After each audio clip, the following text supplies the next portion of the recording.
This is Dave Langston. I'm here with Denny Rickards. How you doing, Denny? Dave, nice to see you. You are one of the masters at what you do. Yesterday we were talking about stillwater fishing because not a lot of people they don't know about it. I don't know a lot about it, but tell me how I can get involved in that type of fishing. Well, Dave, actually anybody that wants to fish a lake can fish a lake with whatever method they want to use. There's basically 5 ways to fish a lake. You can go out and troll a fly, you can cast and retrieve it, you can put a dry fly on top, you can put an indicator and float a chronometer off the bottom, or you can jig it. That's the 5 ways. But for someone to get involved, I think the biggest problem most guys have in getting started is basically not using the right line, because lakes is nothing more than fishing zones or depths, and it's the sink rate of the line in order to effectively fish the zone is what becomes really critical.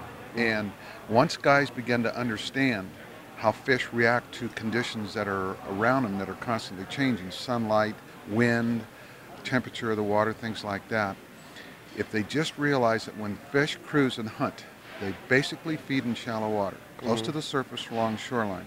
If they're not in those areas, they're telling you that they're basically off the bite. They're down, resting deep. You can still go down there and get them, but it's harder. So the line, the real critical part of fishing lakes, is using Cortland's camo. It's a clear line, but it's a slow, full sinking intermediate line.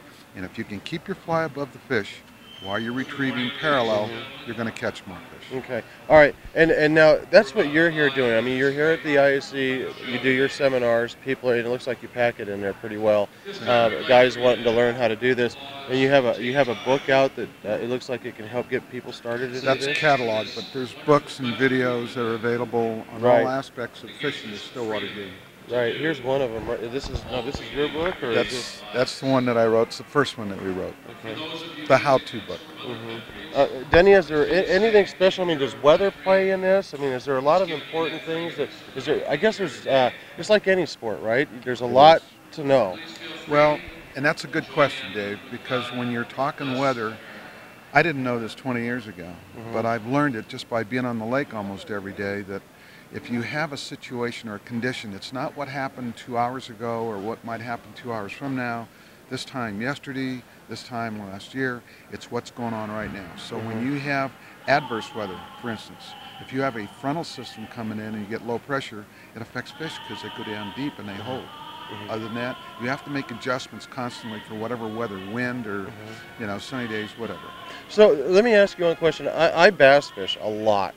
I mean, I spend most of my time bass fishing. I do trout fish, but it sounds to me it's a lot like bass fishing because I have to play weather patterns, colors, whether I go from hard tackle to soft tackle. It doesn't matter, whether the sun's up, whether the sun's down, and whether I got to use top water, or, you know what I mean. There's a lot of different techniques that I have to use.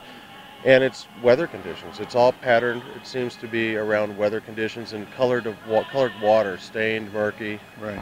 Well, you're going to adjust your presentation for those conditions.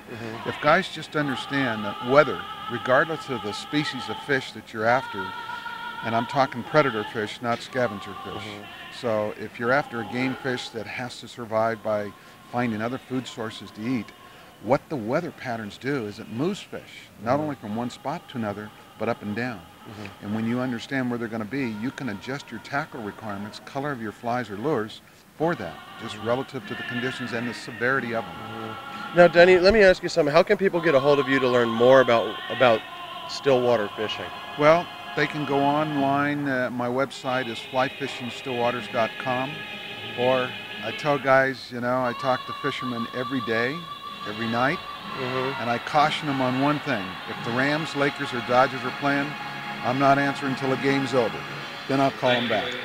It's just, they can reach me, and I'm more than happy, Dave. I've been blessed, man, upstairs immensely, and it's time to give back, and I want to help them. I want to see other people be able to experience what I've experienced. Right. Well, Denny, thank you very, very, very much. And I look forward to seeing you. Are you going to be speaking today? Yeah, I've got an aquarium tank over in the theater by where you guys are. I got a rough one today. I'm the first speaker, so I got to speak in about 30 minutes. That's right. Yeah, thanks a lot, Denny. Okay, Dave. All right.